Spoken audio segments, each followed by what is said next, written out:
special live broadcast from Florida University's Davis Theater. I'm here with former Governor Tom Siegelman.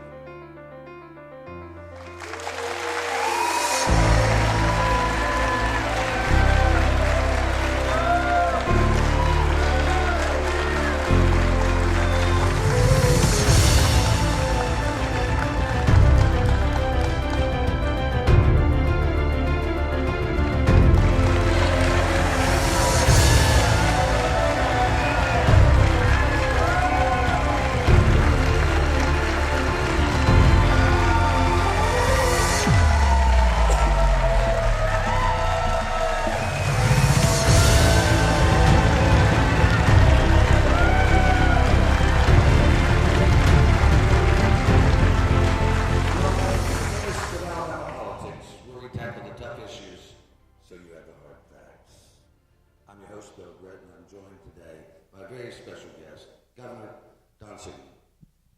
Welcome, sir. Thank you, Bill.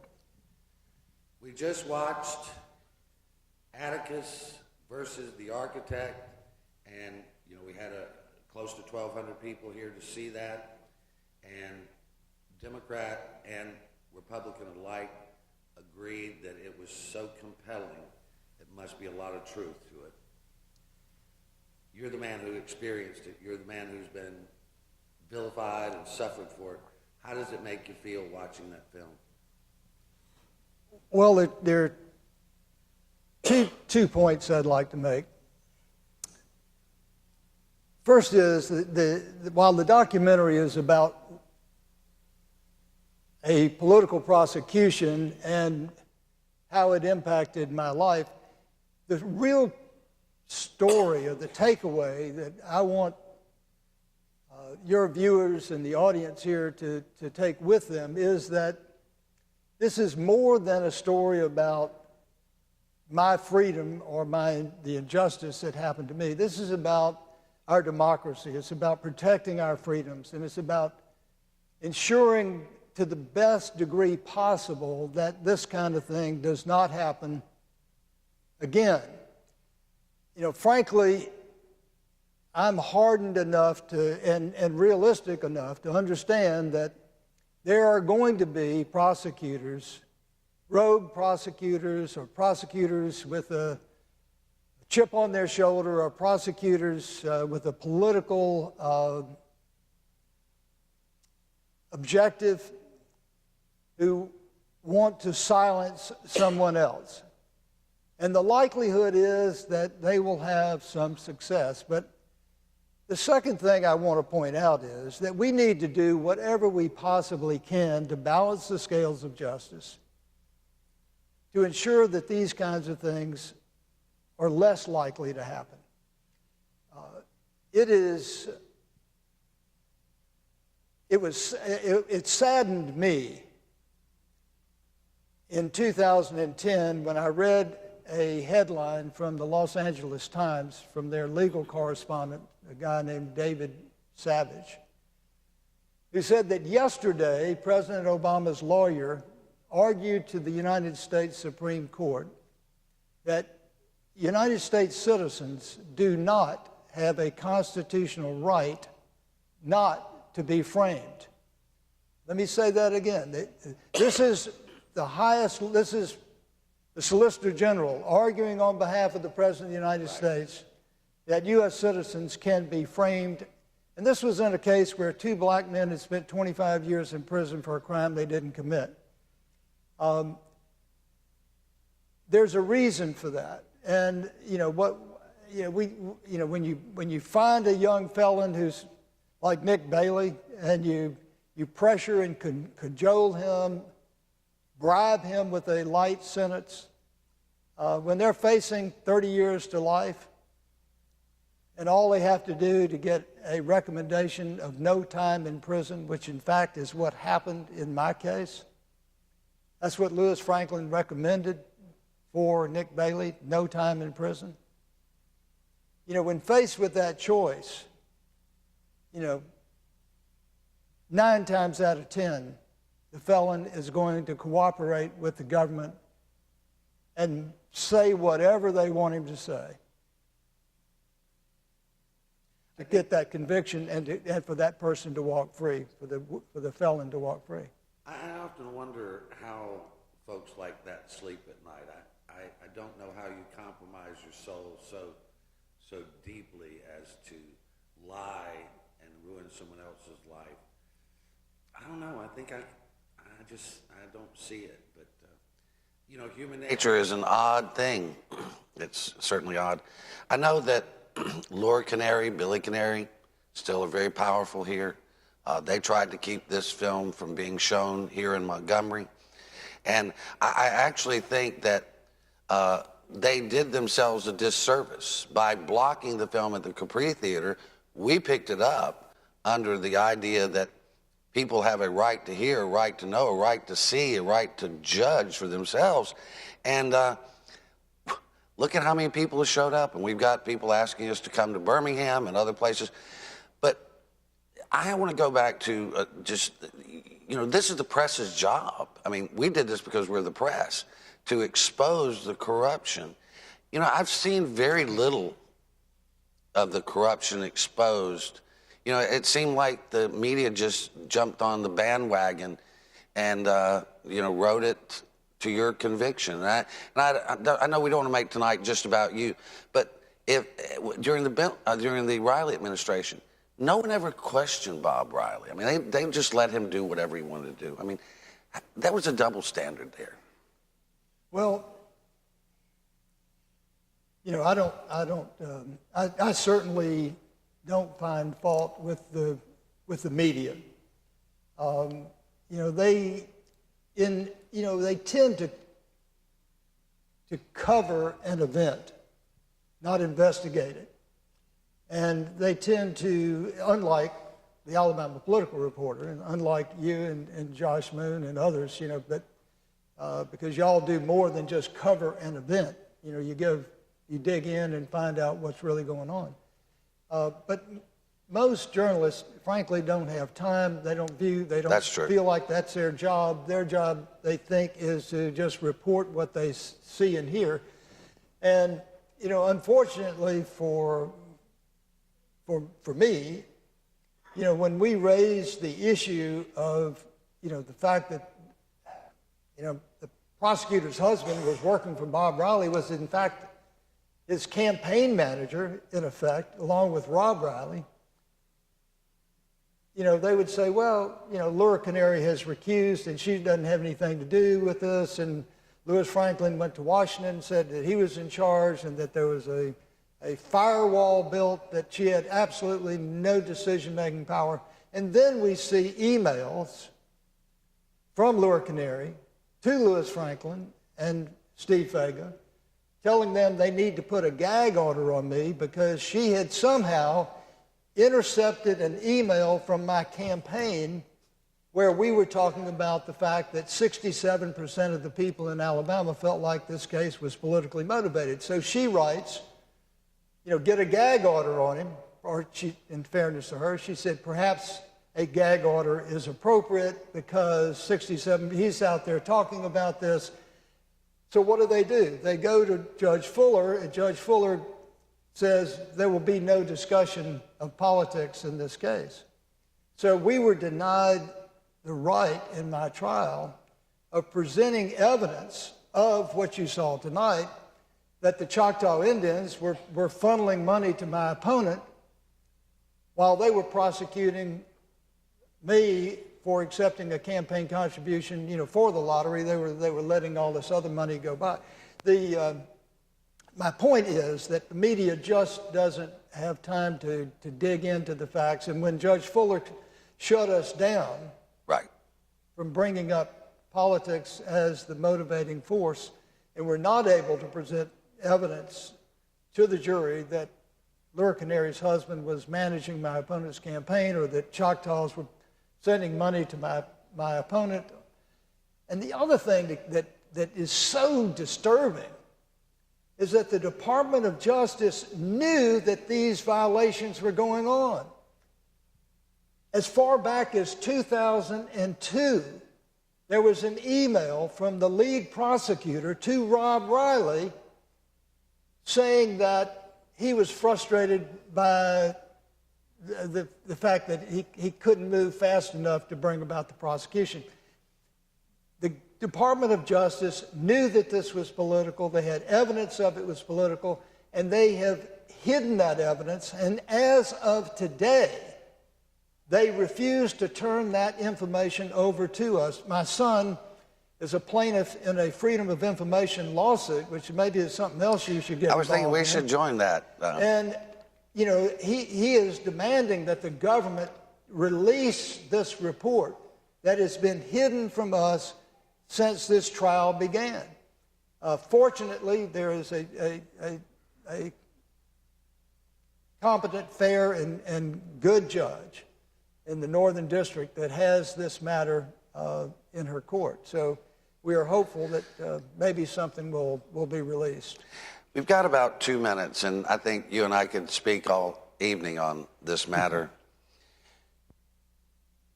I often tell folks there are 2 times in your life when you should be confident that things will be fair. And that is, 1, when you stand before a court of law. The other is when you stand before your maker. Yeah. I think we've One all, of them we know is going to be fair. Yeah, we've come to realize that the former is not going to be fair, but we pray that we know that the other is going to be fair to us. You obviously there have been wrongs done to you, but if there is any good that has come out of this, if there's anything that has happened to you that you can take away as something positive, could you share with us what that might be? Well, I think that if you believe that in every situation there's a purpose, that if God puts you in a situation that, you know, if it doesn't come to mind, it should. And in my case, it came through loud and clear. You know, all right, Governor, you've seen what's wrong, now go out and fix it. So my calling now is to, you know, I want to support this documentary to the extent I can because it spreads the truth. My book is finished. It's you know, I think, you know, sometime in the next year will be published. Great. And the third thing is I am going to start speaking to members of Congress and others who have influence about ways to fine-tune our justice system so that we can protect our democracy and ensure our freedoms. Well, we want to thank you for being here with us. We want to support you in any way we can on this crusade to see that things change for the better. So thank you very much. Thank you, Bill. Thank you. Thank you.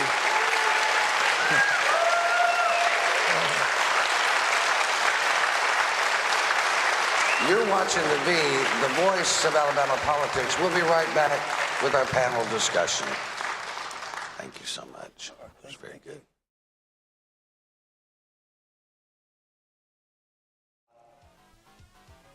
Steve, are you out there? Come on up.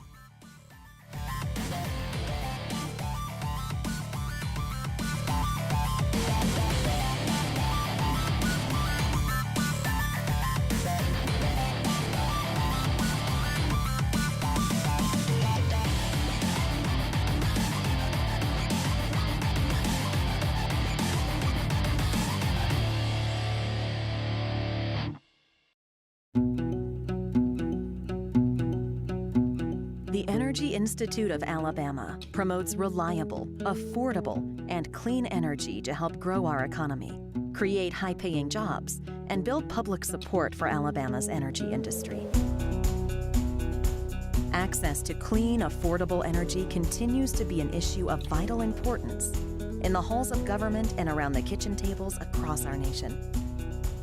The Energy Institute of Alabama is the best source of energy industry information and how it affects households across the state, from convenient energy production to alternative fuels to solar power and beyond.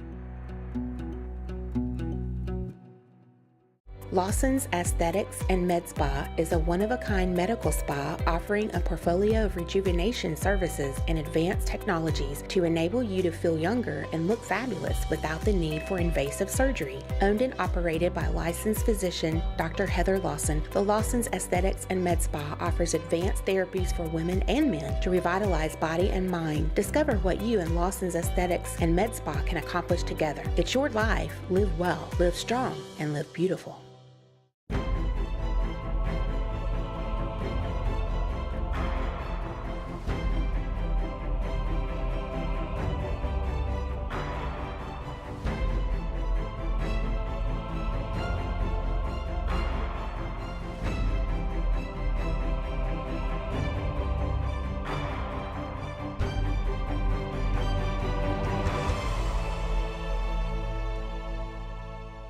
Welcome back to the Voice of Alabama Politics. We're live here at the Davis Theater in Montgomery, and we have the filmmaker, the producer, and the man who made all this possible, Steve Wembley. Thank you. Well, thanks for having me. Yeah. It's great being here.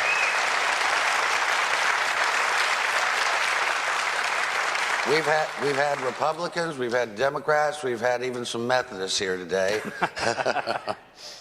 But everyone seems to appreciate what you've done. Probably no one more than Mr. Siegelman. But what was your inspiration? Well, I think I had read something in a newspaper and online, and I had a friend who was friends with the Siegelman family. And I called and said, this is a story that needs to be told. So through him, I got in touch with the Siegelmans, and we waited until about 3 years ago. The first contact, I guess, was about 5 years ago, somewhere in the neighborhood. But, we tossed the idea around, and finally we decided to go forward with it. Well, you've put a lot of time and your own money, and yes. and you sacrificed to make this film. Has it been worth it? Oh, absolutely. I had no idea what to expect. When we first started, I thought it was going to be maybe 6, 9, 10-month project, and here we are 3 years later. And so it took everything that, all the resources that I personally had. But luckily, there were a lot of people that supported us, and that's really the only reason that this happened. And I really am thankful for them. And I'm sure there's some supporters out there and donors to the movie, and we really appreciate it. You had some help on the movie. You certainly had some folks that saw yours as a just cause. You've had some other folks that you wanted to mention. Yes, absolutely. Linda, are you here? Linda Davenport? If you could hold your hand up. She is the co-producer and also our investigator. And I really want to give a shout out to her and how much of a great job, or tell her how much of a great job she did. So. And also, is Barbara Tarburton here? Is she still here? She may have stepped behind, but anyway, if she hears this, I just wanted to also thank her for her support. Yeah, great. And, without her help, it was tough to get it kick-started, but she really kicked in the effort that really got the ball rolling. Well, none of us accomplish anything without some good help, I think, most of the time. So true. Is there, what do you want people to leave the theater feeling when the credits roll? Well, that's a great question. Strangely enough, I want them to be angry because corruption has just polluted Alabama. This is just one small part of it. It extends throughout the entire state and all forms of government, all branches of government, and has for a long time. And unfortunately, it's not the feel-good movie of the year. This is it's really supposed to really get you, PO'd, become angry because, corruption is bad for all of us. And I think everybody wants to get rid of corruption except the corrupt people. So this is an effort, just a first step to try to eradicate it here in Alabama. And this is one of the worst states in the country, if not the worst. Oh, if it isn't, I can't imagine. I had a friend who's a reporter down in Louisiana. He called me during the Mike Hubbard case, and he said, Britt, I'm in Louisiana State House, or the Assembly, and we're talking about policy, and y'all are up there talking about trials and corruption. I said, well, that makes our day, you know. But, you know, I think, and part of this, I want to get back to the media thing, and I'm not disparaging any of my colleagues in the media, but Bob Riley had folks so charmed, even in the media, and if they couldn't charm him, they threatened them. I mean, they had people fired, that they were afraid to go after him. And somebody came up to me, who's a Republican, a little earlier and said, after watching this, Bob Riley has to be the most evil politician I've ever met. I would argue that he's pretty close. But. Sure. It sure seems that way. I mean, it's, you know, also when we look at corruption, when you look at other states too, it's usually a one-party state that occurs in. And, you know, we're bipartisan. You know, we're not all Democrat or all Republican. We really are objective about everything and everything that we did. You know, there were two parties that were involved in this. It was Eric Holder was a Democrat, and he allowed justice to not be served.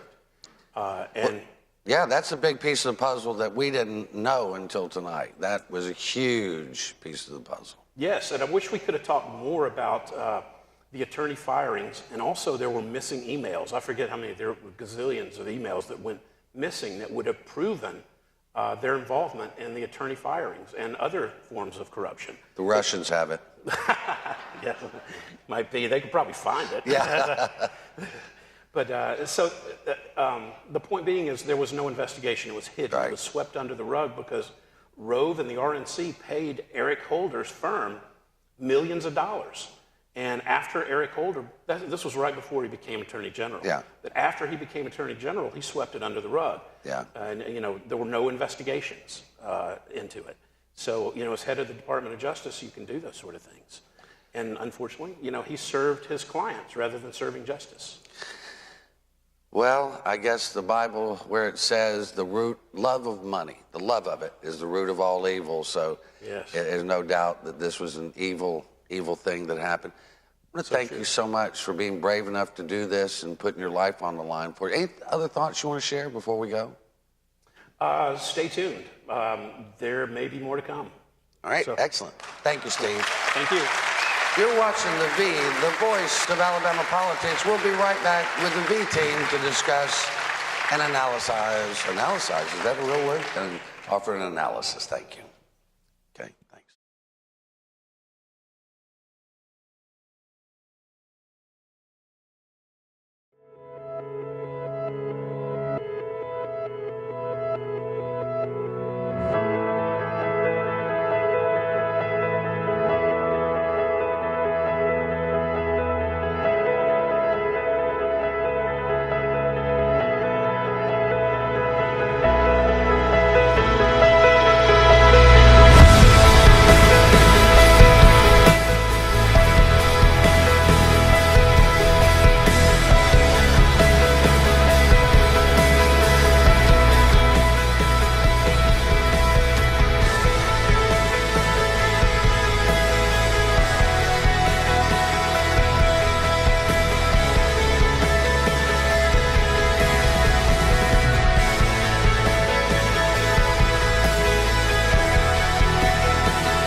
The Energy Institute of Alabama promotes reliable, affordable, and clean energy to help grow our economy, create high-paying jobs, and build public support for Alabama's energy industry.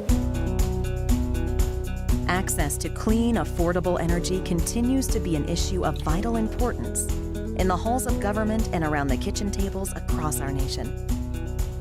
The Energy Institute of Alabama is the best source of energy industry information and how it affects households across the state, from convenient energy production to alternative fuels to solar power and beyond. Lawson's Aesthetics and Med Spa is a one-of-a-kind medical spa offering a portfolio of rejuvenation services and advanced technologies to enable you to feel younger and look fabulous without the need for invasive surgery. Owned and operated by licensed physician Dr. Heather Lawson, the Lawson's Aesthetics and Med Spa offers advanced therapies for women and men to revitalize body and mind. Discover what you and Lawson's Aesthetics and Med Spa can accomplish together. It's your life. Live well. Live strong.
Beth, welcome. Hey, good to be here.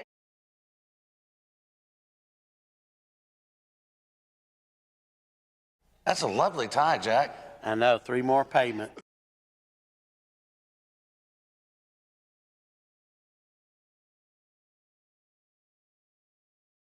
Use your mic. They can't read lips around here. Beth, what'd you think? You know, I was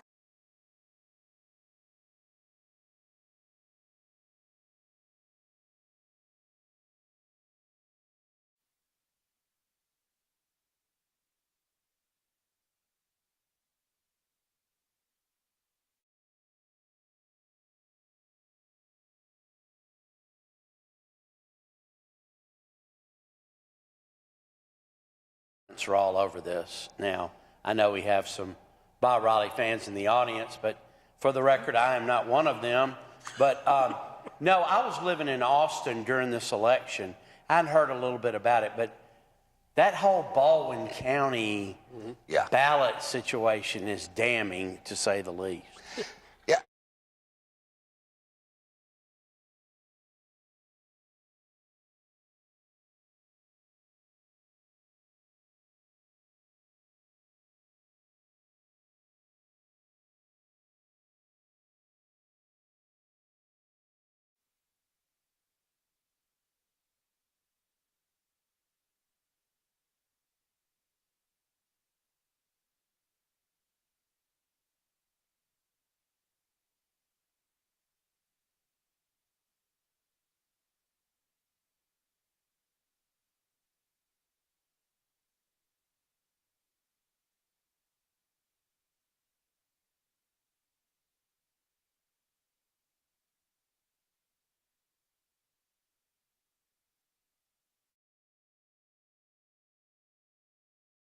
All of us that work with the V or APR, having gone through 4 years of what Mike Hubbard put us through and how meticulous they were in the deception, I think, Beth, we all now know.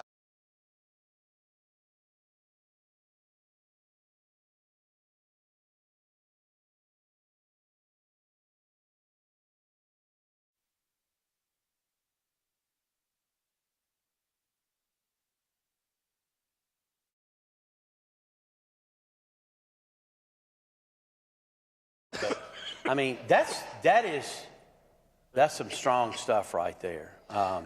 The lengths that people in power will go to protect that power. And Alabama, as we have seen in the last 5 years, truly is one of the most corrupt states in the union. I grew up here. I love this place. I don't want to leave. But it's really amazing how people in politics turn a blind eye to wrongdoing.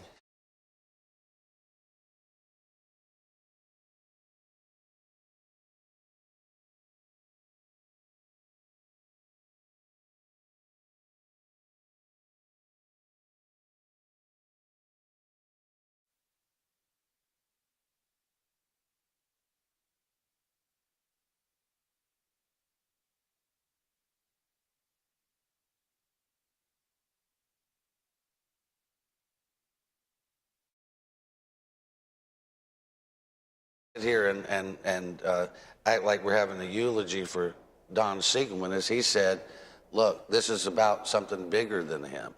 Right. The thing that worries me, Beth, is these same evil people still have their same evil.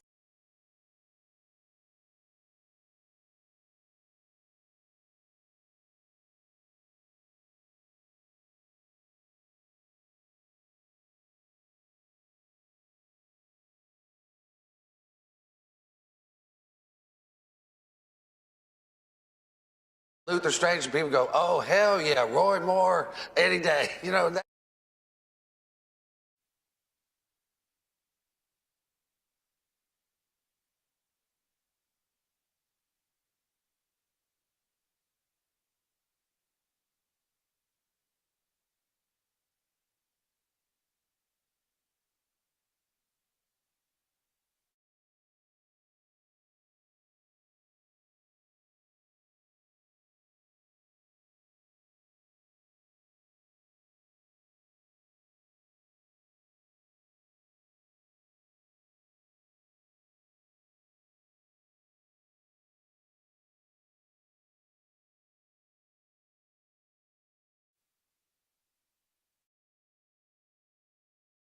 We are in pretty much agreement Wait a minute.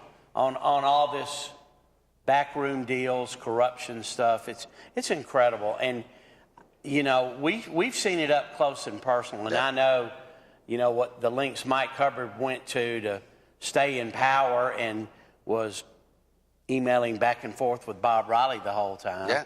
And there are untold millions of dollars that the Riley family has made off of their empire in Alabama, and it is absolutely disgraceful. Well, and the fact that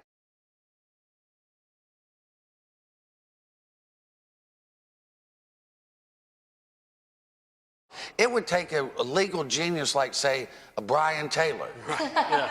To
Siegelman got railroaded purely and simply. yeah. Absolutely.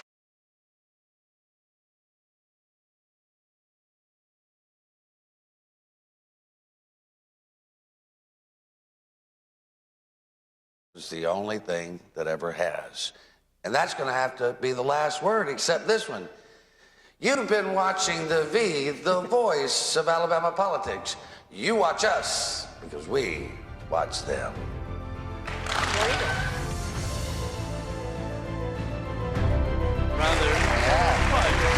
I like the applause. That's qualified.